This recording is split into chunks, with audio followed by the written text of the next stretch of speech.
and thank you for choosing Video Rama, your video store where we battle out your video recommendations to see what is going to be the most superior of all them. I am Franz Kafka, or Adrian. I'm an existential crisis, or Donnie. Donnie's a floating head today. He's the head of justice. He took that other cold medicine that makes you groggy. Use your conscience. My name is Linda, but this week I am the advocate. Oh, so you have not left your sickbed? No. Oh, the power's gone out. We must light more candles. I'm going to get the ice pick. Do you remember my ice pick, child? You remember the ice pick, don't you? Larry's ice pick. Why are we talking like this? We talk about this because lately we've been learning all the wrong lessons. Like that lady who called in saying that she's tired of people learning those right lessons, and she wants people to start learning some wrong ones. And we learned a wrong lesson with Linda's favorite movie ever, Jekyll and Hyde Together Again. One of them. Yeah. We learn the wrong lessons all the time. Like that's our lives. Like just learning one wrong lesson after the other. Well, like Axl Rose said in Shotgun Blues in 1991, when you walk the line, they move it every time. That's what I've heard. Yeah. Welcome to the jungle. He said that in 1987. Alright. He's the one that calls Dr. Feel Good. What's the lesson we learned in this one? We learned a few. This one was this week it was me. So my selection was the 1962 version of The Trial, based on the Franz Kafka book which was published in 1925 but written sometime around 1914 or 15. Kafka never finished any of his books, and he didn't want any of them published. He wanted them all destroyed. And his friend, the executor of his will, it was just like Emily Dickinson, in fact. The executor of his will was like, I could destroy these, but fuck it, these are awesome! And so they all got some fuckers something to talk about, I guess. Yeah. And Kafka was virtually unknown during his lifetime. He was published a little bit. He had a couple of stories, but that was it. Like, nobody knew who he was. I think it was mostly just like, office type banker type dude, kind of like Joseph K. And then after his death, he's world famous literature man. I guess. Yeah. And it's a blissfully short story. Unlike the film. It's not that long a book. No. Actually, The Castle was a lot longer, wasn't it? Have you read that one, or The Trial, or The Castle? I haven't read The Castle. I've read The Trial and of course Metamorphosis. Yeah, everybody knows Metamorphosis. All know Metamorphosis. It's like, Franz Kafka, cockroach, the end. That's all I need to know. Turned into a bug. It's that guy what turned into a bug. Yeah. And they'll never know about the penal colony with that awesome torture device. They're never going to... Penis colony. Yeah. I went there once during spring break. Like they said on home movies, Franz Kafka was a lonely German from Prague. Kafka. Prague's not in Germany. And Richard E. Grant plays him in Franz Kafka's It's a Wonderful Life. and Jeremy Irons played Franz Kafka in Steven Soderbergh's Kafka. When Steven Soderbergh tried to make a good movie very briefly, and then people were like, no, keep making shit like Sex, Lies, and Videotape. And Soderbergh's like, oh, you want shit? Oh, okay. I'll go make Ocean's 11 now, thanks. Those movies made money. True. Doesn't matter if a movie makes fucking money. It matters if I fucking like it. No. And Ocean's 11 was actually pretty good. Adrian just said it's shit. You're wrong, Linda. Yeah, I know. I think anything popular after the 70s. Ocean's, no, it's not anything. But Ocean's 11's kind of fun. I wouldn't call it good, though. Like, you could call it okay. No, I mean, it's not like a brilliant film, but it's entertaining. Like they took and unlike Kafka, you actually understand the story. And what was it? Magic Mike, where it's just like first of all, I was blown away by the fact that it had a plot. I was like, what? I never watched it. No. But it's entertaining. Not the greatest movie, but it's entertaining as fuck. So I think Soderbergh is one I'd call the wrong kind of pretentious. For the most part, there, like in years later, after he dies, people are going to hold up stuff like The Limey as genius, and those of us who were alive at the time will have to remind them, no, it was merely all right. I didn't want to say anything, but he said the same thing about you. Yeah, because Soderbergh saw all my films. Yeah, he was like, he's the wrong kind of pretentious. Steven Soderbergh's just sitting there in bed at night like, I can't sleep because that Adrian Smith is out there. God, I hate him. I just take his picture and put darts in it. That fucker. He's ruining my life. Anyway, when will he love me? Much like Linda did with Jekyll and Hyde together again, I decided to inflict my favorite movie on this podcast. Orson Welles' 1962 version of The Trial, starring the immortal Anthony Perkins and Akim Tamiroff, is my favorite movie ever. This movie makes me happy beyond words. I knew it would. Well, Jekyll and Hyde together again is definitely awesome, but I wouldn't say it's my favorite. Do you have one that you call your favorite? I've had plenty of favorites. Oh yeah, like The Jerk or Heathers or Well, and at least your choice did fit what we were looking for. They learned the wrong lesson. Well, I actually created the wrong lesson category for this film. I created more than one category for this film because I really wanted to do this film. Well, it's surprising when you actually do follow the category instead of just saying, I didn't give a shit, I want to talk about it, since that's the whole point. So that's why I made some categories, Yeah. Yes. So, do you feel like he learned, Christopher Perkins learned the wrong lesson, or do you feel like Anthony Perkins goes through a couple of lessons on this one in his predicament? And this is pre-Psycho, isn't it? No, it's post-Psycho, but at that time he hadn't been typecast yet. Yeah, because Anthony Perkins, he had a career before Psycho. Yeah. Like he appeared in he was in On the Beach with Gregory Peck. Like he was in a few things. And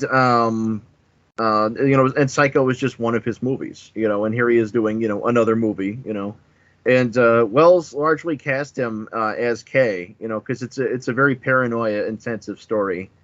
And at that time, Anthony Perkins was a closeted homosexual in the movie business. And the early 60s was still very much the 1950s. So, you could in no way be official about that. See Rock Hudson. Yeah, just look at Rock Hudson. Yeah. Perkins did wind up later having a relationship with women, but at this time he considered himself exclusively homosexual. So that's part of why Welles had him in this is he was like a man living with the secret basically, and that would come through in this story of persecution and all that. And he's a cutie in this. Yeah. No, I think Perkins is fucking great in this. I love the whole cast honestly. Yeah. At one point he starts like disrobing and I was just like excited. I was like working and I had it on in the background and then he starts disrobing. I'm like, go on. And you were like, how you doing? It's like suddenly my interest is piqued. Yeah. But no, he doesn't get nudie. But frankly, sex and sexuality is a running thing throughout Kafka, both personally and in his writing, because he was one of those people who always felt inadequate, and so he went through a series of love affairs, basically, just trying to be good enough, until he died of tuberculosis. And didn't his weren't like most of his characters kind of based on himself and like his father's pressure on him to Yeah, yeah. His father was like this big oppressive motherfucker, and he was essentially in his shadow. He wanted him to like get married and have a good job and like be normal, basically. Yeah. The Kafka story is not just of his actual life, not just what he wrote, but what he wrote reflects it. But the Kafka story is not a super cheerful one. In reality, he was the youngest. He was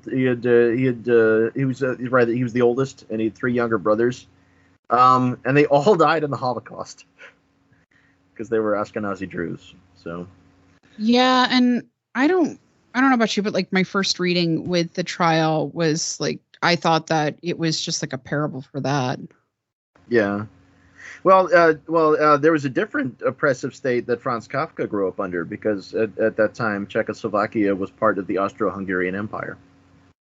So it essentially lived in occupied territory. That's a part of why the family was German-speaking, because that was if you wanted to be upwardly mobile in that time and place, you had to speak German. So, yeah. Orson Welles gives a lot of credit to his origins about both this story and his stories in general. But the story, for those who don't know it, is Joseph K. is a young, ambitious businessman who's on his way up. He's on the up and up. He's with the firm. You know, he's well regarded. Family has a good name. He's the assistant manager. Yeah.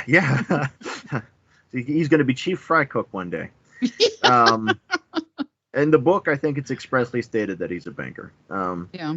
But in the film, that's left more nebulous. But he wakes up one day in his apartment, and a plainclothes police detective walks in, and just starts fucking with him. Just starts asking him questions, and will reveal nothing. And through talking to like 3 or 4 of them, it's eventually revealed that he is under arrest. But he is under arrest in the sense that they're keeping an eye on him, but he's not actually confined to a prison cell. And they will not tell him what the charge is. They won't tell him who accuses him. And he comes out of the like investigator, detective, whatever, comes out of like an adjoining room. Yeah. He is a boarder at an apartment owned by Mrs. Grubeck, and there's a connecting door between his room and Mrs. Berstner's room, who works at a nightclub. And the detective comes out of there. So at first he thinks that he has something. At first, Joseph K. thinks that the detective has something to do with Mrs. Berstner. It's like, oh, she's a stripper. You're trying to persecute a stripper. You're certainly not trying to persecute me, the banker. And basically, like he's living in a nightmare situation. Everything he says, they turn around on him. You know, they're going through his shirts. They're trying to confiscate his stuff. They're trying to take bribes. They pull up the carpet. They're like, "What's this ovular shape in the floor?" He's like, "That's not even a word, ovular." So it's like Mrs. Grubeck's husband was a dentist. Like, what's that got to do with your case? Like, do you deny your guilt? It's like he denies everything. You know? So that's you're not going to find any pornography. What's this over here? Well, that's my pornograph. Pornograph. I love that. Yeah. My pornograph. And I love the cinematography because, I mean, well, of course it's fucking Welles, right? So Donnie's like, not impressed At all. Donnie doesn't like cinematography. He doesn't like ambiguity. Oh, fuck you. I don't care for Welles. He was a bloated sack of self-indulgent shit. And he is way overblown in everything he does. Are you basing this on having actually watched look at the thing I did. I'm doing it again. I feel like we should be drinking wine. Fake as fuck. It's fake, you think? I don't think. I know it. It all looks completely like it's supposed to, like a nightmare fucking world. Where you're supposed to watch this as a film student and be jerking off to it. That's about all the appreciation you're supposed to get. Frankly, I think that's how all movies should be watched. No. I mean, all movies should be judged based on what's best. Especially all the My Little Ponies. No, you shouldn't go in looking for the lowest common denominator. You do not care for animation. I care for it. I like Ralph Bakshi. Oh. Oh, that's pretentious too. Jesus Christ. Yes. I take this. I show you the best movie I've ever seen, and it's not good enough for you. Though that's the thing. We've seen very good movies. We've seen incredibly good, but this is also subjective because to you is the best. Well, Donnie, you don't seem to be like a huge fan of the surreal shit. This was more nightmarish and labyrinthian bullshit. It's not so much surrealist as we've seen in other surrealistic films.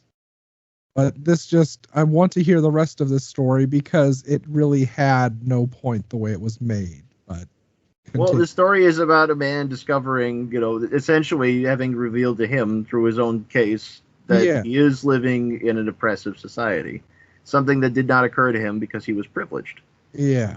And he didn't realize the fact that the court basically goes through a series of serial arrests for no reason. Yeah, it's more all the time than an actual story with a beginning, middle, and end, because you never actually find out what the hell it was. It's just the point is, it doesn't matter. It doesn't matter what it was. Yeah, when it's like everywhere.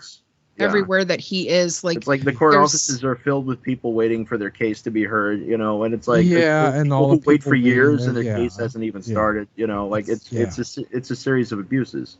And there's like a room in his work where they're like beating the hell out of the investigators because he claimed that they were trying to bribe. He calls them out for warping him for a bribe, and it's like, well, we don't make any money. That's custom. And the thing is, it's like this is all new to him. And this is, but this is the thing. This is reflective of basically real attitudes that you could see in any society, because people only see what they've seen so far, and if something is new to them, it's a shock. Look at modern times. Look at police brutality in modern times. A lot of people are realizing it is even a thing for the first time just because they've seen it, on a cell phone. Whereas before, it was an abstractified thing. It's like, oh, they must have did something. Well, not just that, but like just abuses of power. Well, anywhere. Politics, especially. And that's why that's another reason why the story is set. It's in an unnamed country. Like it's shot all across Europe, so it might as well be. Yeah. The actors are a mix. Like there's French, there's American. Akim Timirov is from Turkey. He was in the original Ocean's 11, by the way. You get Romy Schneider in there, but it's not really about a specific society or a specific country, or East or West. It's basically about human civilization creating these self-corrupting things that perpetuate themselves, and they don't need a reason to hurt you. Well, and what I was going to say before about like the cinematography is in that that first scene. Where that takes place in his apartment, it seems like he's already in like a prison cell. It starts to look like really claustrophobic. Yeah, the intent of it. Yeah, and like they're too tall for the room, and yeah, it's got a low ceiling. Yeah, no, and these big wide doors. Yeah. But and it's already not great. And Mrs. Bursner's room even has the wallpaper, But he's got like the little like Tiffany mirror, so he's got his slight fineries, But it's very sparse. And then as it goes along, like the spaces of the film become more cluttered, more shadowy. And you get but his room is very plain, and I think that's a reflection of his mental concept of order. Like he believes the world is this straightforward, clean place, and it's this way and this way. And you get more older people. Yeah, just standing there. Well, a lot of the reason for the imagery in the film, and the reason, well, for one thing, the budget's like almost nothing, but a lot of the reason for the imagery in the film, and the mixture of modern and old imagery is that Orson Welles thought it was important not to make it as a costume period piece, not to make it set in like 1915 in Czechoslovakia like that awful 1993 version was. Because the world had changed since Kafka wrote the book. The world had changed significantly after World War II and after the Holocaust. And so that's why you get the images of the people standing around with the numbers on them. You get the shrouded statue, you get the mushroom cloud, and so it's a lot of it is designed to catch the attention of a person in 1962 and make it actually relatable instead of just like some literary historical artifact. 50 years after the fact. And the movie, of course, it's from 1962. The movie itself is an artifact now. But it was never a part of the mainstream, which is why I called attention to it.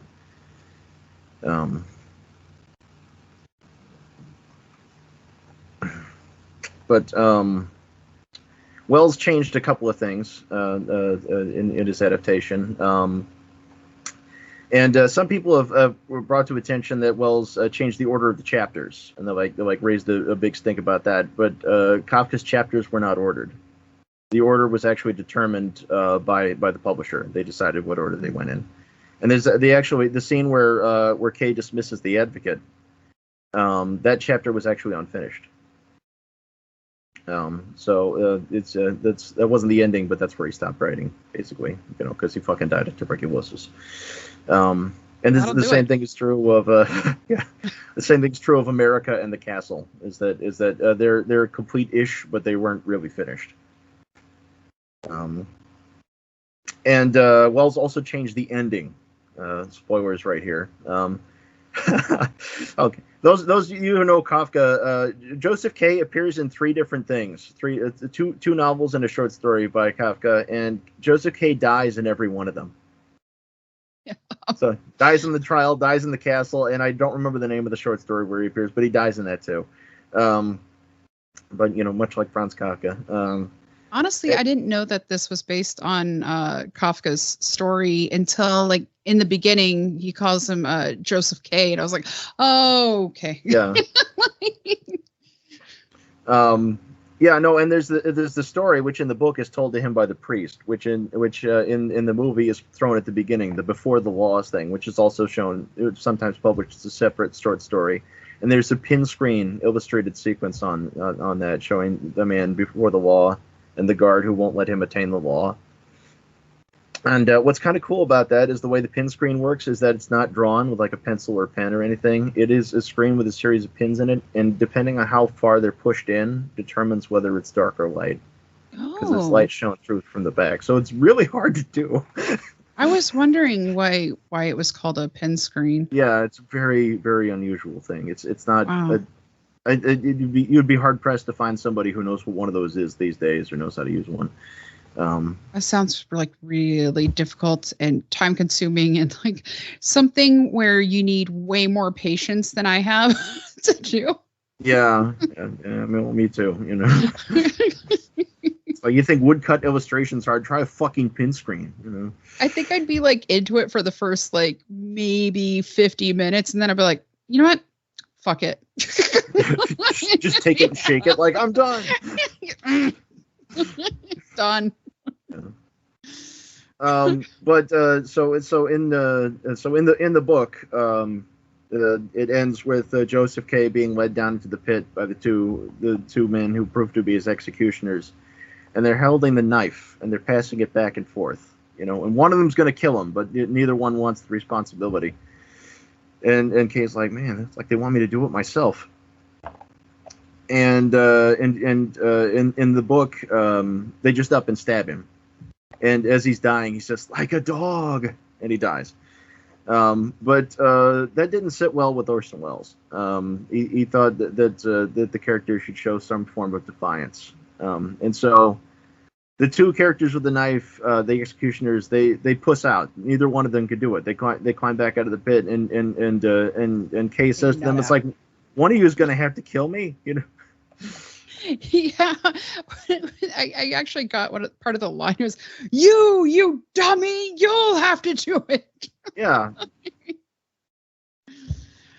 So somebody needs to take some fucking responsibility. But what they do is they have a wad of TNTs which they chuck into the hole, and Kay's laughing hilariously at it because it's them killing him without having to get close to him, and as he's laughing, he picks it up and he's going to throw it back, and he explodes. And this has everything that I enjoy in a story in a movie. It has paranoia, it has persecution, it has hopelessness. It is very comically bleak. And this shit just delights me. It does. And there's a lot of stories like this. There's a lot of people trying to do sort of Orwellian things. And some of whom completely misinterpret it and they turn it on their head and they make it into some story about winning, like that piece of shit Equilibrium with Christian Bale. Or it's like, oh, well, there's an oppressive state, but we'll just evolve gun fu. Yeah, we'll do gun fu. That was more a take on Fahrenheit 451. I think that's what it was supposed Fahrenheit to be. 451 sort of in the same box, you know. Yeah, but it followed the same theme in the story. It was still the same thing about racing things and saying this is now illegal. But well, yeah. Well, that's because Fahrenheit 51 wasn't really about oppression. It was just about how much Gene, what's his name there? Help me out here. Ray Bradbury. It was mostly about how Ray Bradbury hated television. So he wrote it for all the wrong reasons. That's why it's not as good as a book as 1984 is. But 1984 really is as good as The Trial is. So 1984. Yeah. But like, yeah, no, stories like this get told all the time. You know, it's science fiction. You know, it's a mainstay. You know, we do political science fiction. You show degradations to society.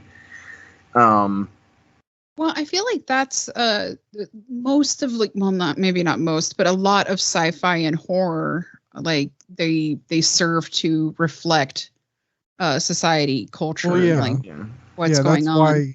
That's why a lot of directors prefer horror, because you can use absurd premises to get across bigger ideas. I mean, that's what they did with the latest Candyman remake, and it really worked well for them. Yeah, I really enjoyed that. It's a way of sidestepping things, and a lot of smart directors aren't really obvious about it, like Romero was. Oh my God, yeah, Season of the Witch. Oof. Yeah. Oh, I'd still rather watch Season of the Witch than his zombie movies, honestly. But it's not as good as Martin or Monkey Shines. Martin. But apparently they've unearthed the 3-hour cut of Martin, by the way. No. Yeah, I'm interested in seeing that. But like stuff like this, honestly, was sort of my entry point into being interested in horror and the macabre. Because I feel like there's a lot more creative freedom in nightmare-oriented storytelling. Like a lot of people see it as limiting, I see it as freeing. And that's something that I look to for Welles, even in his stuff that's less like this, stuff like Lady of Shanghai, you know, like a place like the San Francisco Bay, you know, could be shadowy, you know, and sinister. But Welles came from the tradition of the theater and stuff like that, and doing radio. You know, he was Lamont Cranston on the Shadow radio show. RKO actually wanted him to adapt The Shadow rather than doing Citizen Kane, which might have been interesting, but you know, history would have been different. Actually, I thought they wanted to do War of the Worlds first before that. Yeah, I think that was on deck as well. Yeah, because that's one of back in the 30s. That was one of the most things that Welles was infamous for. Is they did the adaptation of H.G. Yeah, they just felt that would be a surefire hit if he had done that first because of all the notoriety behind it. Yeah. The only movie he did that turned a profit was his movie The Stranger, where Edward G. Robinson is hunting a Nazi in his small. And he sits on his hand for a while. Fuck. Who's licking me? Called The Stranger. Who's jerking me off? Yeah. But specifically in the Trial, so this movie. I have a hand, but I can't feel it. Okay, Harlan Ellison. So Alexander and Aaliyah Salkind were movie producers, and they were movie producers with no money, by the way. they're like, hey Welles, we'd like you to make a movie for us. Give us $15 for a cab ride. These are the guys who later produced the Richard Lester Three Musketeers and Four Musketeers, and they produced the Christopher Reeve Superman movies, the first three of them. Ooh. Which is cool because it contains the second one, but it's not cool because it contains the third one. And Golan Globus gets all the credit for the fourth one. But so the Salkinds were kind of like the De Laurentises, you know, big movie producing family. You know, they've been in the industry a long time. Apparently, they did a lot of work in Mexico, which, according to Welles, most of it isn't worth mentioning. But they came to him and he said, "Hey, we'd like to produce a movie with you." And Welles was like, "Oh, it'll me." And so they gave him. Why did I imagine him in a bikini? they gave him a list of properties that they'd like to adapt. They gave him a list of books that they thought they had the rights to. And none of the titles were of interest to Welles except for The Trial. And I'm like, great, we'll get right started on that. Like, that book's old, right? Like, yeah, it's probably in the public domain right now. It's like, less than 40 years old, but I'm sure it's in the public domain. And so they started to shoot in Yugoslavia. And this is where you get the scenes at Joseph K's office, where you get something like 800 typewriters with 800 typists at 800 desks. I liked that, and I liked the clickety clackety of the. Yeah, there's a constant din, a clickety clackety. It's kind of like King Vidor's the movie The Crowd. And it's actually this a lot of imagery in this movie you'll see sort of echoed in Joe versus the Volcano, for that sort of urban industrial sad kind of thing. Between that and Metropolitan. Yeah. Welles is a lot like Lang, actually. In a lot of ways. Weren't we supposed to cover Joe versus the Volcano since we had been talking about it forever? Yeah. Well, nobody made it their movie. Instead of we wanted to cover it instead of one of the Cage movies, just one day. I think we should have covered I think we should have covered it a couple of times instead of a Cage movie, and we should have just said the stats and the credits for the Cage movie, and then been like, so there's the part where he has to stick all his luggage together because the boat sank. It's like what in Pay the Ghost? It's like yeah because the boat sank and the people on the island only drink orange soda. I don't remember that in Pay the Ghost at all. It happened. Look it up. Yeah, we should have done that for It Could Happen to You. We should have done that for City of Angels. So many movies. Every movie he made after 2013. Oh, yeah. Anyway, sorry. Anyway, so the Salkinds, they're a couple of motherfuckers. So it was pretty. So Welles had this vision for the production early on, where the movie would begin with a lot of sets and then become more minimal as it went on. And so this involved actually having studio space for having it was a sort of a theater concept where the walls would slowly pull away during scenes. But then the Salkinds revealed to Welles oh yeah, it turns out we had to pay for the rights to the book The Trial. There's no budget for sets. And the government in Yugoslavia is so you gonna pay us so you can keep shooting a movie here? And Welles is we'll be right back. And they all ran away to the train station and went back to Paris. And so Welles is in his apartment in Paris, and it looks like the movie's not going to be able to get finished, like so many Wells's movies, like Don Quixote. It's not going to come to fruition. And it's he's pacing his apartment. It's the middle of the night, and he looks out the window, and he thinks he's looking at a full moon across the way. It's some guy just no. Well, there's two moons at a distance, and he's like the fuck. As one would be. It turns out that they are the clock facings on the disused Gare d'Orsay, the Parisian railway station. And so Welles got in a cab, and he drove over there. And the station was almost, it was there was I think there was even talk of it being demolished at the time. The station was so out of use, only 2 trains came through a day. And in fact, I think in the 70s was when they turned it into a museum. But it was this huge labyrinthine abandoned building, basically, and they could shoot in it for nothing. So the entirety of the trial almost is shot inside of the Gare d'Orsay train station. With sets sort of pigeonholed into different parts of it, and so you get this unique sort of post-industrial decay look to the film, which is part of why I love that. I know it's more your thing because I know you love that kind of stuff, but I really was enjoying it.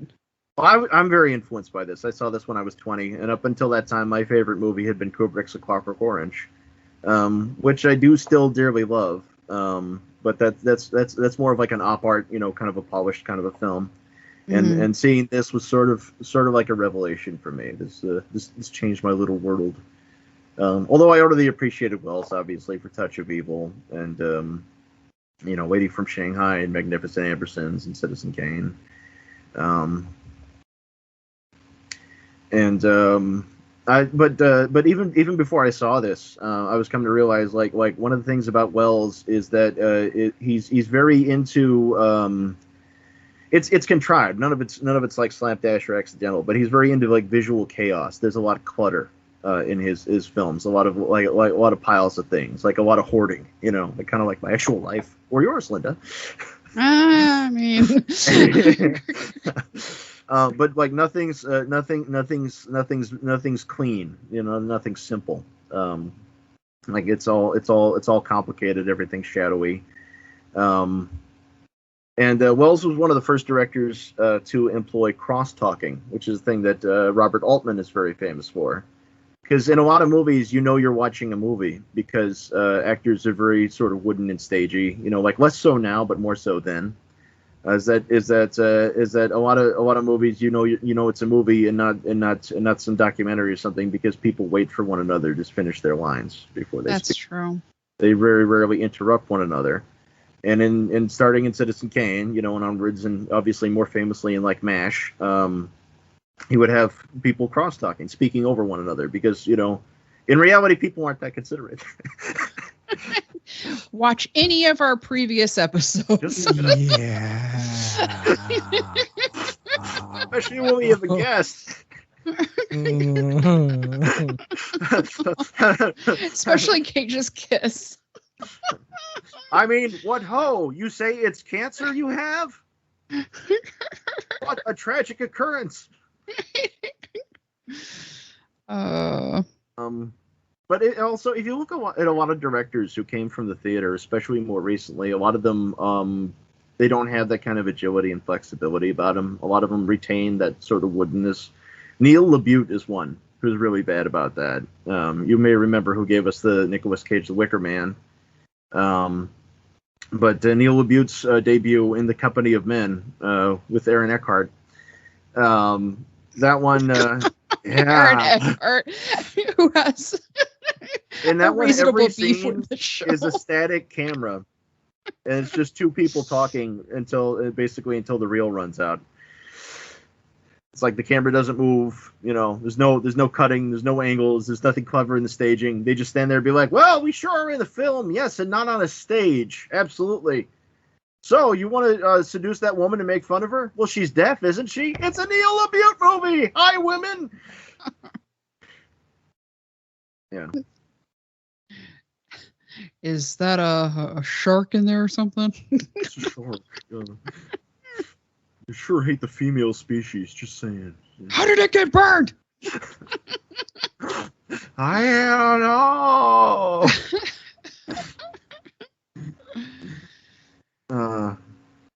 But then from the theater, you also get Billy Wilder. So true. So, what made you choose this film besides it being your favorite? Well, besides it's being my favorite, this is one of those movies where obviously I saw it at an early age, so it's been in my mind. But as I have gone through my life as an adult, it's sort of come up to me again and again because it's as we go through life, we figure out more and more. You lose illusions, like there's things that you believe to be true for the longest time. There's notions that you were raised with, and as you go along, you realize that less and less of them are true. Not everything's as sweet as you thought it would. Things that you thought couldn't go wrong do. People who you thought were intelligent are not. And that's sort of what this is, in a small package. Like Joseph K. is pushed through his experience and is like, wait a minute, the police don't need a reason to arrest me. I'm condemned without actually having gone through the whole trial. And in the book, I think it's more like ambiguous, and it kind of leads to him being more, what's the word I'm looking for, like relatable and. Yeah, well, it is sort of also a guy getting knocked off his high horse in a sense. Yeah, because he's talking about how at the office people have to wait to see him and all that, and he's basically realizing he's just like everybody else. It's kind of like the Last Emperor, Yeah, it's like you thought you were high on the hog. No, you're just a person, just a fucking person. And you're not better than anybody. There's that pool of typists, and like they all leave like at the same time. Well, yeah, no, that's another thing I enjoy is like there's all these awkward moments, like his Uncle Max has come to see him. He doesn't want to talk to his Uncle Max. He doesn't want to talk to anybody. You know, he's got this thing hanging over his head, and that's all Uncle Max wants to talk about. It's like, oh, I can't talk about it during working hours. And then as a body, all the typists stand up, and he's like, oh, looks like working hours are over. Yeah. God damn it. And then he introduces him to Orson Welles and his horny nurse or assistant, whatever. Yeah, Romy Schneider from What's New Pussycat, the first Woody Allen movie in 1965. Who's basically just humping his leg throughout. You know, she is, but I don't know if you've seen Romy Schneider before. But I love her presence in films. I feel like she's not just the disposable bimbo. It makes sense. I want you to hump my leg while I have a warm cloth on my face, and I shall pat your bottom. Just like real life. Do not question me. So it's art. Well, Wells actually wanted the Advocate to be played by Jackie Gleason. Originally, he wanted Jackie Gleason to play that part. But again, there was no money. And Jackie Gleason needs money, but he doesn't need a script. Jackie Gleason just does what Jackie Gleason does. I'm going to go to Florida where they appreciate me. I was going to say, like, I'm going to go play smoking. I have to wait for people to appreciate me. Well, I had no problem with the actress. It's just like, the character is there. No, the Advocate is loathsome. Yeah. But she's there. She has purpose. Yeah. Well, she does though, and there's this running thing throughout where Kay thinks that if he can buddy up with the women, you know, who are associated with those in power, he can maybe. Yeah. Who have to have sex with the judges and all that. And he thinks maybe he can gain some of their influence. That's also why he goes to Titorelli to get his portrait painted, you know. And who literally have their or get carried away. because that woman's the wife of the guard for the high court there, and there's a law student who was in with the higher ups with the bigwigs, and he carries her off for the examining magistrate to have sex with. Yeah, just like what's her what is that called? Like a fireman's it's the fireman's carry. And yeah. It's like, wait, come back. She's like, oh, you might as well give up. She's still talking to him, hanging over the well, yeah, because it's no news to her, you know. It's like sorry, it's what I have to do. It's the magistrate. It's Thursday. It doesn't pay to be a woman in this country. Or the woman who's in the court in the beginning and like gets like carted out. Yeah, that's the same one. That's the wife of the guard. Yeah, no, and there's and Romy Schneider's in there, and even Mrs. Berstner is kind of in there, but she's not humping somebody powerful, so she gets evicted. Yeah. And so Joseph K. is going to give her a birthday cake as an apology, and then her friend with a wooden leg with a joint in it that makes a clicking sound is hauling her trunk away from the apartment building, taking her to her small room where she lives now. She refuses help. Yeah, it's like oh, from a cripple, I bet you mean. It's like, I didn't say that. Because every time Joseph K. tries to do what he thinks is the right thing, he's in the wrong. Kind of makes me think for me is very relatable. Yeah. It kind of makes me think of Curb Your Enthusiasm, and it kind of reminds me of like some Monty Python stuff too. Yeah. Well, it is. The film is a very dark comedy. Yeah. And that's how Wells wanted Perkins to play it. And the funny thing is when this came out, nobody paid to see it, but the critics were favorable, like in Europe and in America. They tended to be favorable to the film, but they were critical of Anthony Perkins' performance. Really? And weirdly enough, even though I think he's really good in it, but Orson Welles had an explanation for this. Is that most people read the character of Joseph K. in the book differently from the way that he did, because he had Perkins play K according to his interpretation. That Kay was ambitious. He was a fixer. He longed to be part of the system. And he was guilty as hell, quote unquote. Yeah. What's guilty in that sense? Yeah. But not necessarily guilty of an actual crime. Whereas a lot of people viewed Kay more like Winston Smith. Where it's like, hey, why are you portraying him as an asshole? He's our everyman. And Wells is like, no, he's not everyman. He's Joseph K. I'm gonna kill the shit out of him. Roger Ebert gave this 5 crispy burgers.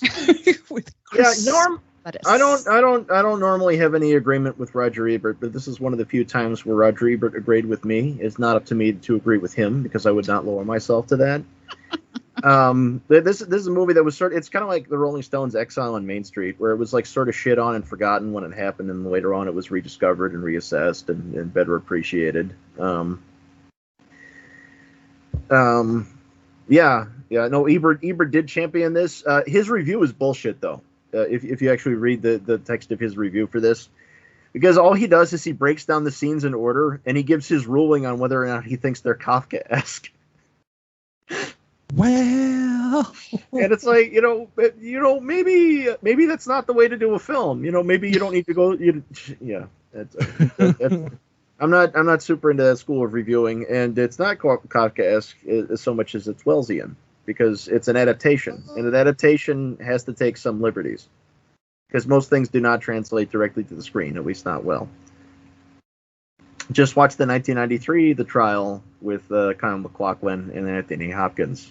I do love me some Kyle MacLachlan. I love Kyle MacLachlan too, and I don't know what the hell the director was smoking on that one, but during the whole movie he's screaming. There are scenes of him kicking people downstairs. There was screaming in this over a husband's photo, or a mother. Sorry. Mother, yeah, because she came in from working all night at her strip club, and she's been drinking cheap champagne with the guys who are poking her, and she doesn't really process what Kay is telling her right away. She's like, wait a minute, you've been arrested, you're being politically persecuted, stay the fuck away from me. It's like, well, they're poking at your mom's photograph. It's like, what the fuck? Get the fuck out of my room! Like, out of your room! Do we even know what champagne is made of? Nobody knows. Do we even know what the budget for this was made of? There is a let's talk to Amy. Contact Amy. World. Amy, what happened? Amy, beautiful. What did you do? Amy, this is serious. Damn it! Where is it, Amy? Where is my money? So according to Welles, who had worked closely with the obnoxious Salkinds, the true budget will never be known. And this is true of a lot of movies, unfortunately, because the books get cooked and you get companies like Franchise Pictures. They're like, you don't need to know what that cost. But the reported budget, according to Wikipedia, is $1.3 million. Oh, wow. Yeah. In the 60s. Yeah, and we don't. I'm assuming a lot of that is from early on, when they were able to build sets at the beginning. But we don't really know how this did in the theaters. Unfortunately, I wasn't able to find rankings for it. Box Office Mojo does not admit this movie exists. A lot of streaming places didn't admit this existed. Which is weird, because this movie was on Netflix at one time and it was on Amazon Prime at another time. And now it's not even on there to pay. Yeah, so you have to have a library card, which is free. Yeah, well, I'm glad I found that. That's how I was able to get you guys to see this. It's on Canopy and Roku TV, I think. Yeah. But the movie actually is expired copyright, so it's actually not theft if you it. Yeah, but I got it on DVD in 2002 at Fry's Electronics of all places. God, I really miss going through their weird shit section. They had all kinds of weird shit. They really did. In fact, that's where I found out about Making Contact, Donnie's Selection, because they had that on DVD too. Right. And I'm sure if I kept looking, I would have found Jekyll and Hyde Together again. It's so much great shit. I just love that. It's technology stuff. Oh, I didn't know they had that there. Oh, is that? Yeah, is that? Yeah, you can get cheese balls and you can get DVDs. Like, oh, computers. Yeah. You could get some weird perfume, or you can get. They got a little bit of everything. It's random. Yeah. Yeah, I loved that section because, like, I mean, who the fuck knew what you were gonna find? But the trial came to theaters in the United States in February of 1962, 20th of February. I apologize. American box office was 63. But some other movies coming out around that time. Dr. No came out around then, by the way. Their very first official James Bond movie, even though there'd been a made-for-TV one in the mid-50s. There was Zot's A Kind of Loving, Sodom and Gomorrah, Requiem for a Heavyweight, The Manchurian Candidate by fucking oh god, this is not a good day for me in remembering names. Well, the original Manchurian Candidate. I never have any good days for remembering names. Yeah. I even forget Steve Martin's name, and he's like one of my favorites of all time. I would always confuse his name with Bill Murray's name, even though they look nothing alike. Oh man! But it's a syllable thing in the way my memory works. But Roger Corman's The Tower of London was out. Fucking Pressure Point with Bobby Darin. With Bobby Darin, Sidney Poitier, and fucking Peter Falk. You ever see that one? But I love Peter Falk. It's about a black psychoanalyst trying to treat a member of the American Ku Klux Klan. It's not Ku Klux Klan, but Nazi Party. He's trying to teach a member of the American Nazi Party, and I think it's during the Second World War that it's happening. And fucking Stanley Kramer was the producer on this movie, and he filmed a wraparound where Sidney Poitier relates the story to Peter Falk, another psychoanalyst, and psychoanalyst is having trouble with a troubled black youth. And at the end of the movie, Peter Falk's like, "Oh, I think I'll take some burnt cork and go in blackface."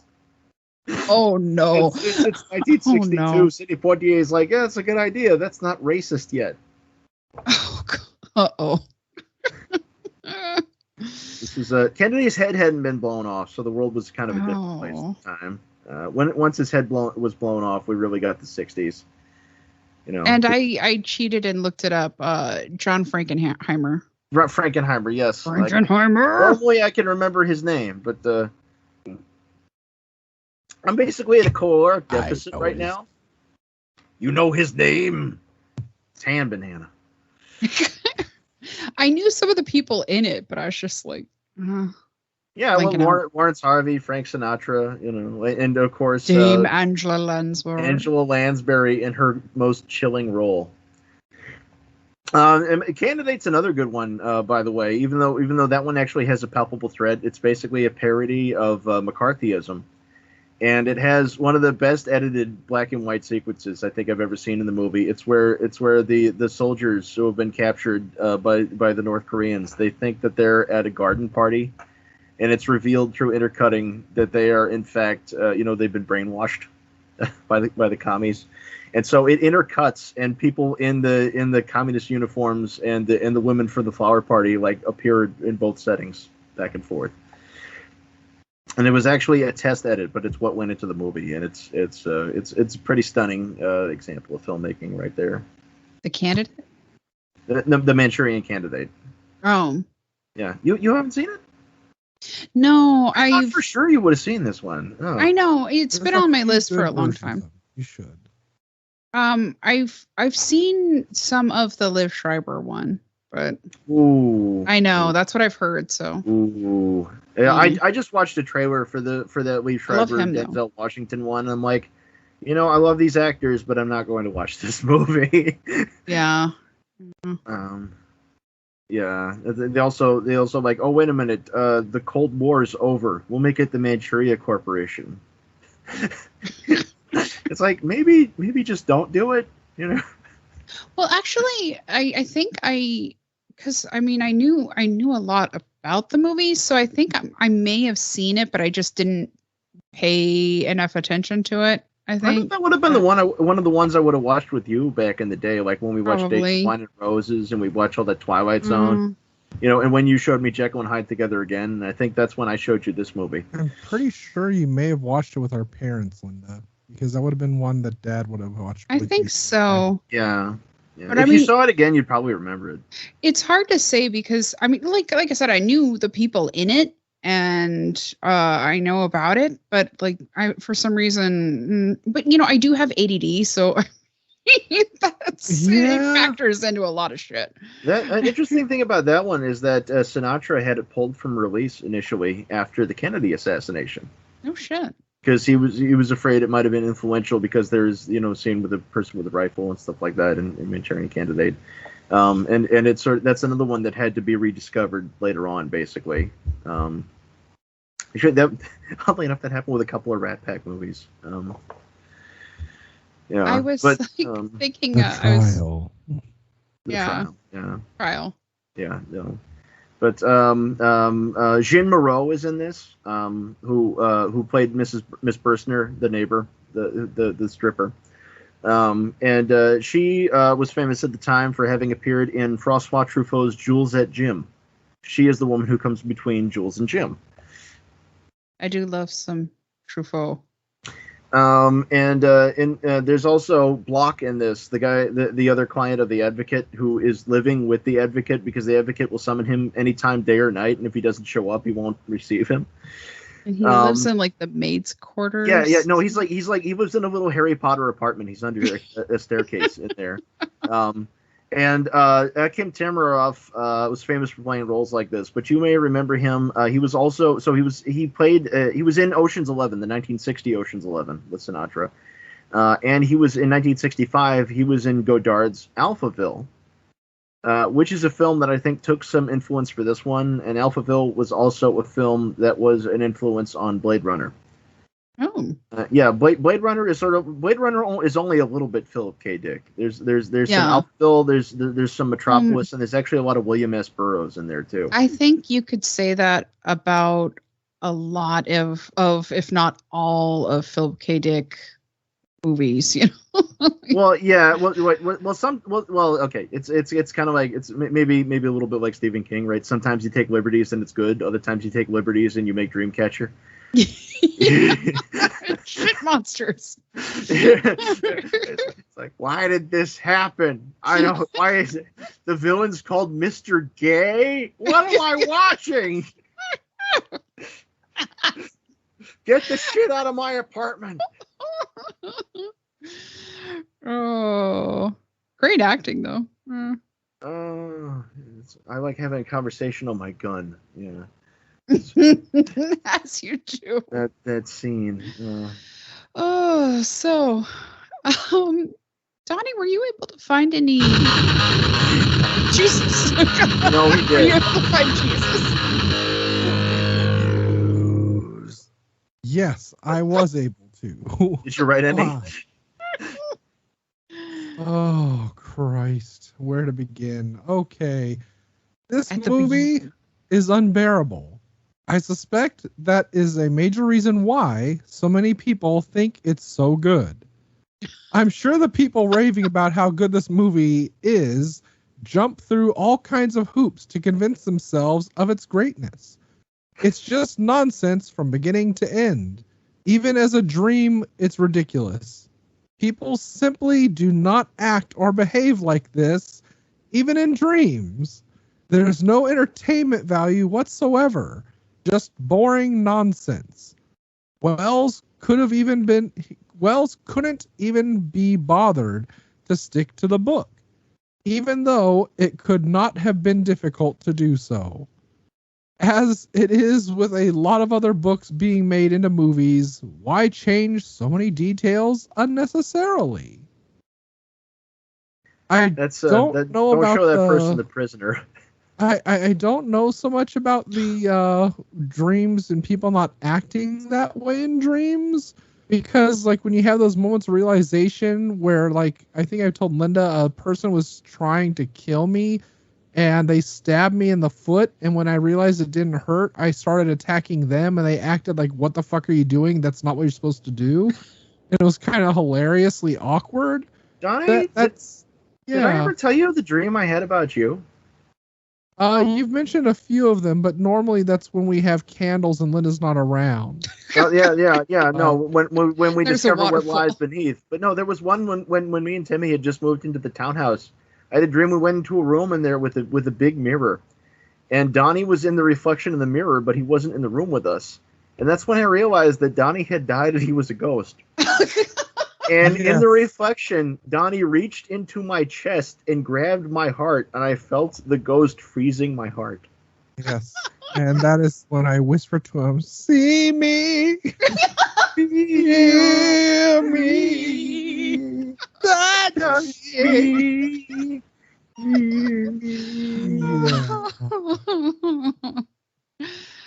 Oh. I've had those dreams too, though, where it's like I like somebody's like, I don't know, it's your dream. What the hell?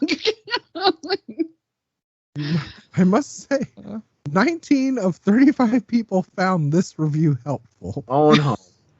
The Trial is a boring film. I haven't read the novel by Kafka. I was doing pretty well until the end of the second scene, when I realized that it's a complex representation of a complex concept, which I found unnecessary. It was complex. I really wonder what people do when they are stuck with a film like this in a theater. You can laugh in a bad film, but problem with The Trial is that it's boring. Anthony Perkins and Joseph K. is so unconvincing from the first scene to the last scene. He acts in the same way as if he is anticipating everything beforehand. Camera tricks like lawyers looking bigger than Joseph K. Big courtroom door are interesting, but that doesn't make a movie. Camera work and direction is good, but it becomes pointless after 15 minutes as scenes are long and just too complex. Well, acting's part of direction, though. I think it's a concept which should be told in 45 to 55 minutes. Watching a 2-hour-long film on such an abstract book is taxing and confusing. The problem is, even the book on which movie is based was compiled after Kafka's death, and so the sequence of the incidents are incoherent. This is the second film documentary of Orson Welles. I couldn't sit through. The other one was F for Fake. Oh, I love that one. Oh. Thing which hurt me most as director didn't even try to make it interesting. That's how they said it. Yeah. I think either I have missed the whole point completely, or it's just a bad movie. It reminds me of a very bad Hindi flick called Bir Bhi Dil Hai, Hindustani, produced by Shaka Khan. Shaka Khan. Shaka Khan. I watched that movie and found it irritating. Later, I found out that the movie was supposed to be a satire on media. I watched it again and was able to see another half an hour, at least better than only 15 minutes. I fear I have missed some point while watching The Trial, else it's a bad movie. Why I watched Naked Lunch? Why it hurt my head? There was no lunch where they were naked. I don't get it at all. They're fully clothed throughout. I don't understand. Had a lovely tea party. In our last dissertation, in concept, I can admire what The Trial is attempting to do. As soon as I read that plot synopsis, I was fascinated. But because it feels like something I could really enjoy. The idea of this existential fear and dread that comes from being accused of something and not knowing what you did wrong could work. In fact, I thought the movie started on a great note, and I was genuinely intrigued from the beginning. Anthony Perkins also does a brilliant job in the lead role because he convincingly portrays the fear of the unknown. Sadly, there wasn't enough logical plot progression to keep me engaged. It didn't take long before things stopped making any kind of sense, and I began to check out. My emotional investment dropped to zero as the titular trial seemed like it would never come, and the protagonist started visiting all kinds of random people and never getting anywhere. I reached boredom quicker than I expected, and that letdown from how it started just frustrated me more than anything. The film making is solid, and I'm sure others who like more esoteric movies love this one, but for me, it was more annoying than satisfying. That's another note for viewers who might want to watch this movie. It is not a courtroom drama. You need to know that going in. This is not Perry Mason. This is not Law and Order. This is not Objection. Like, no, this isn't whatever 2021 movie called The Trial is. I don't know what that is. I'm not going to watch it. Yeah, don't go expecting that. Yeah. You'll be very disappointed because you're imagining a different movie. Just pretend it's what you wanted, and it'll be better. Phoenix Wright objects. Objection! Your Honor, we have no evidence. Hold it. The funny thing is, while I was rewatching this, I also had Perry Mason going on in the background. Stark fucking contrast on that. Stanley Gardner there. It's like no. The police are good people. They're just a little misguided this time. Perry will set them straight when he makes somebody confess for no reason at all on the witness stand at the very end. It's like, no, see, it wasn't Joseph K. at all. It was that one lady. She framed him. Oh, she's crying. Oh, she's going to commit suicide at the end. Yeah, the synopsis, depending where you read it, is very misleading in that, because it tells you that Joseph K. is a man who's been accused of a crime. He doesn't know what it is, but he's working hard to find out until he gets a lawyer who swears to represent him and uncover the truth of his crime. That is a very loose interpretation. Yeah, that makes it sound like he's got badass attorney. It's like don't worry, I'm Morgan Freeman. I will get to the bottom of your problem. It's like, gee, Morgan Freeman, you're the greatest. I was thinking more Matthew McConaughey, and it's like, this priest may have molested you, and you killed him, and you acted out violence because of what he'd been doing to you. So I'm going to free you. And then Samuel L. Jackson's on the stand. It's like, yes, I did it, and I hope they burn in hell. Yeah. Both movies where they learn the wrong lesson. If you watch those movies, you might learn the lesson that you're going to get justice in a court of law. There was a quote in here that I felt like I felt deep to the core, and I thought it would be a great review of our show. It's the confusion is impenetrable. That's our show in a word, yeah. Impenetrable. We're very Kafkaesque around here.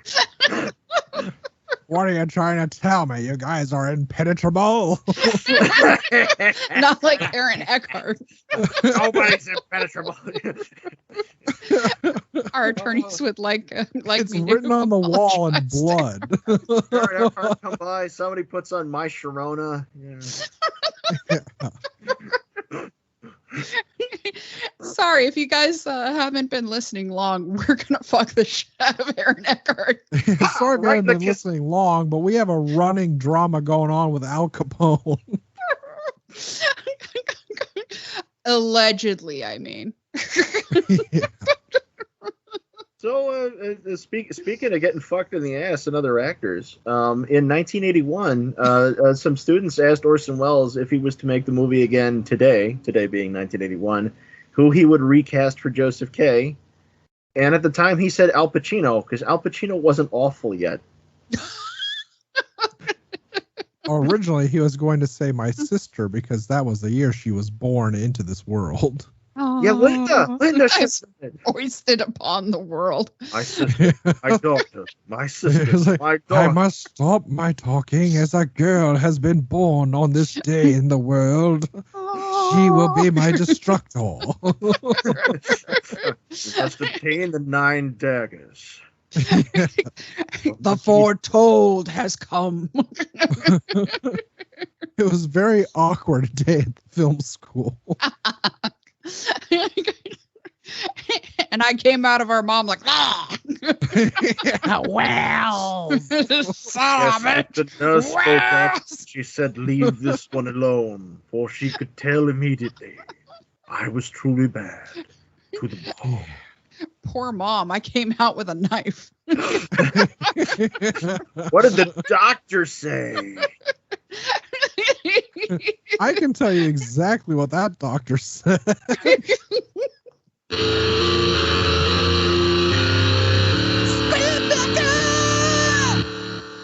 Yeah, a script doctor delivered me. That's why your head's all misshapen. That's why I got a 5 head. I was a C-section. That's why my head is misshapen. I didn't crawl through the tunnel. I don't touch no vaginas, never. Ew. He's a purist. Speaking of which, I know some dirty-minded little pussies that are gonna wish their moms had drowned them in a bucket. I bet you get your script doctors picked out then. I age before beauty. I let Donnie. Okay. I cede the floor to Donnie. Sure, Donnie has one. It's never without. An egg. An egg covered in bloodworms, held snug between the greased cheeks of a grown man's ass, held together by the hairy cheeks of a grown man. Okay. Sat upon his chair, cheeks tensed, back straight. His name called by a judge, his cheeks gripped the egg covered in bloodworms, held between the cheeks of the grown man. His life in the balance hangs, a fart escapes. The egg shudders. The worms tense, afraid. The egg begins to crack. B-movie 2. Franz Kafka's One Man, One Egg, coming this fall. I understand.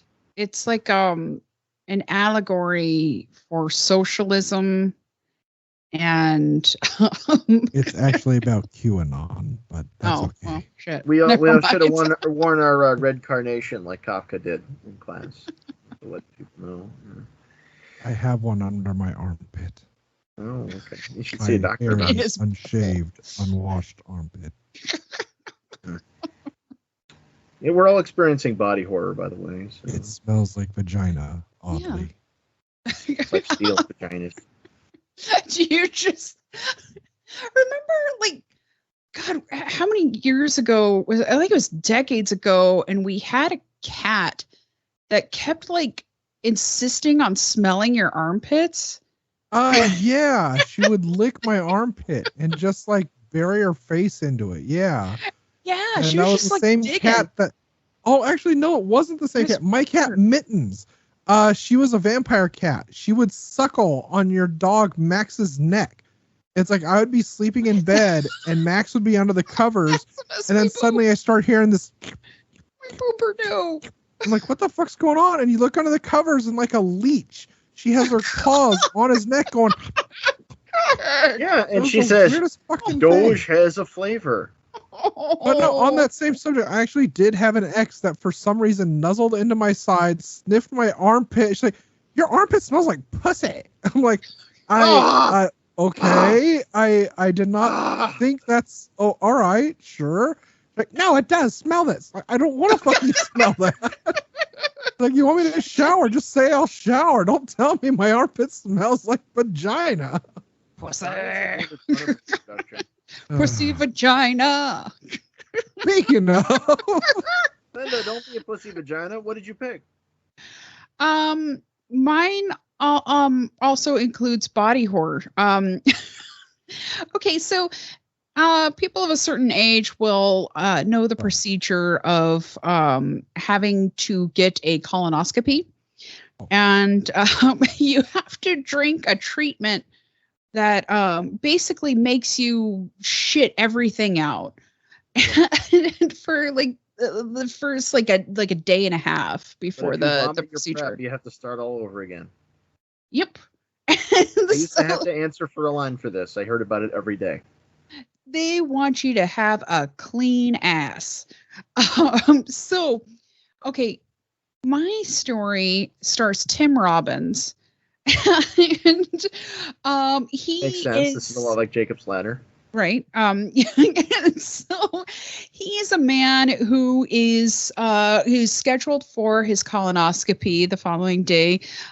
He drinks the treatment and first he's okay, just like everybody is. You're like, this isn't so bad. And then he goes to sleep and then he wakes up like, oh sweet Jesus, no. Like half an hour later. And the nightmare is that he can't find a bathroom no matter where he goes. And he's just wandering around the whole apartment complex and the village, because it's a horror movie now because there's no fucking bathrooms. Like, imagine a world with no bathrooms. And what you're speaking of is literally dreams that I have. I know, me too. Routinely. And the bathroom will have no toilet stalls. I was gonna say there's no doors on there. Somehow and there's all sinks. Yeah. And a bunch of people are coming in. Yeah. And the toilet won't flush. Yeah. Because the thing that woke you up was you had to go to the bathroom. Yeah. But he's going all around the town just looking for that bathroom, and he can't find it. And meanwhile, everybody he knows in life is coming up to him, and his coworkers, hey, Tim Robbins, we need you to answer these questions on this report. Hey, Tim Robbins. And Tim Robbins, why haven't you called your mother? That was like the start of Buffalo 66, where Vincent Gallo kidnaps that lady just because he has to pee so bad. Well, and see, he's just going around trying to avoid the family and friends and coworkers and just find a goddamn bathroom. All the meanwhile, of course, he's dribbling. So Tim Robbins in the trail. Oh! All right. Well, obviously for me, I wouldn't change a thing. This is my perfect movie. I don't have many of them. The only thing I might change is some enhancement for the audio, because they had to reassemble that. The soundtrack was lost, and Welles had to redub a lot of the actors himself, including Perkins in a couple of spots. It's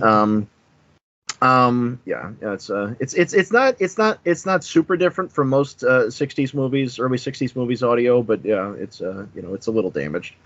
I think it'd be interesting to see either Billy Wilder tackle this or Anthony Mann, if we're looking for directors from around the same time. But more off, I think I would have liked to have seen a sequel with the same cast and crew based on Franz Kafka's The Castle. I think it would have been neat to see Perkins come back for another round and die all over again. I was kind of hoping you were going to go the 2010 route and just try to explain everything from 2001. Oh no. Okay, all right. The sequel that ruins everything. It's like Joseph K. Exploded, or did he? My God, it's full of stars. So, Advocate, we turned you back on. What's the deal? It's like, I didn't really mean to be so ambiguous before. No, it was actually just sort of it was a civil thing, and it just got sent up to another court. That's all. It's actually a big misunderstanding. You're a government experiment, you see. Then it all ends in 90 minutes. It's like, gee, thanks, Peter Hyams. Thanks for taking a giant shit on us. Capricorn 2. Oh. Did we learn anything? To be in chains is sometimes safer than to be free. Sometimes freedom is the chains. The illusion. Don't trust the man. Don't trust the lawyer. Yeah, don't trust Whitey. See a doctor and get rid of it. Yeah. Don't. Shinola. Even though this is pretty much an all-white cast, don't trust Whitey. Yeah. The Lord loves a working man. That's loves a working man. Until he grinds him under his heel. Oh God! What? I have the mind, people. So I guess. Yeah. Also, maybe it's better when you don't have a stupid explanation at the end, like the Machinist did. Better when it's wetter, and it's better with cheddar. Jungle love. So I guess it's time for me to say, please, please, please listen, rate, and review Video Rama podcast on Apple Podcasts, because it helps us immensely. It helps boost our us up. listener Aaron Eckhart was like, did she say rape or rate? I heard rape. We needed Aaron Eckhart to make the video, calling us out, being like, how dare you? Again, to trick. You on Cameo? Get him going, what? It was worth the $200. Why? No, we'll get somebody who's more cooperative. Have Stephen Izzy call Thomas Jane up for us. I don't know you. I want you to pay Steve Gutenberg to say that. Like, I don't want to say this to Aaron Eckhart. You're tearing me apart, George. It's like, we paid you the money. Say it. And meanwhile, we're just like, come on, go ahead. Go ahead. Come on, Gutenberg. What were the Olsen twins really like? But yeah, please review us, rate and review us on Apple Podcasts, because much like a brazier, it helps support, and like a wonder brazier, it helps support and lift us up. Not just in the ratings, but when people are searching for podcasts, ours will be bumped up to the top. It's really sad because we only have the one review. So, don't tell them that. Well, in Cage's Kiss, I mean, we've had multiple reviews taken down because of obscenity when people are screaming how amazing we are and comparing us to the Holocaust, which was not amazing. Yeah, I mean, but much like the Holocaust, we really did happen. So please, what? wait, what? Please, again. It really did happen. What do I need to repeat myself? Oh, damn it. So please, Linda, why are you always denying it? Rate and review us. RAT. Without those Holocaust references, please. Linda did 9/11. God damn it. She was alive. It's your tell us about those licks, Linda. My attorney says I'm not supposed to talk about 9/11. So, anyway, if you do rate and review us, it will earn you an on-air shout out. Also, check out our stuff on YouTube if you're not already looking at our beautiful faces. Also, please check out our Patreon at www.patreon.com/videoramapod, and there you can get a lot of nifty shit. I can't look at Donnie now because that's not it. 9/11 was an inside job. .videorama.org. Donnie, those planes came from the outside. It's twintowersofduplicity.org. Just look at a $20 bill. It's proof. It's not all men, Doc.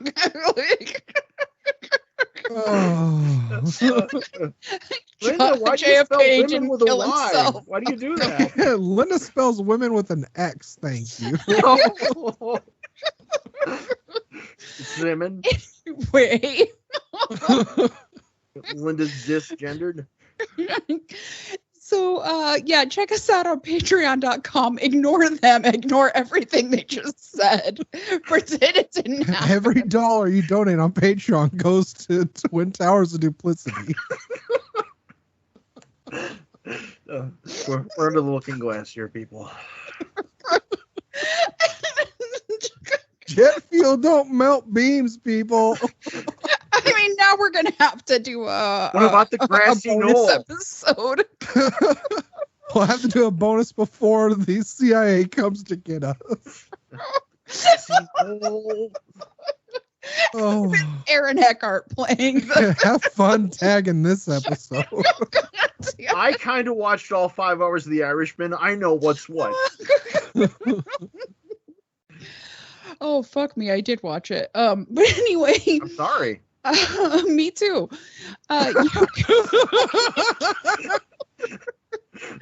You can find Video Videorama on Twitter at VideoRamaP.